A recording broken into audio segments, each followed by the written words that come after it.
Layout. ప్రతి plot అంటే square యార్డ్లో మనకు 17,699 రూపీస్ పడుతుంది. దీంట్లో మనకి loan facility, bank loan facility కూడా ఉంది. సో తర్వాత ఇప్పుడు ఇక్కడ చుట్టుపక్కల చూస్తుంటే మనకి కూడా అన్ని రకాల వరల్డ్ క్లాస్ ఎమ్యూనిటీస్ ఉన్నాయి. Really thirty world class amenities ఉన్నాయి.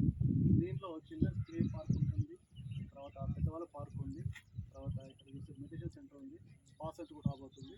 సో అటువైపు చూస్తే ఏంటంటే మనకి స్పోర్ట్స్ పార్క్ కూడా ఉంటుంది. అంటే చిన్నపిల్లలు స్కేటింగ్ చేసుకోవడానికి, పెద్దవాళ్ళు క్రికెట్ చేసుకోవడానికి, ఇంపాక్ట్ చేసుకోవడానికి, తర్వాత ఏంటంటే half court basket ball centre అవన్నీ కూడా ఉన్నాయి. ప్లస్ స్విమ్మింగ్ పూల్ కూడా ఉంది.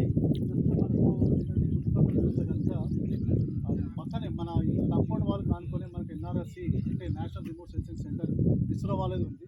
వాళ్ళు ఆల్రెడీ ఇప్పుడు 4,000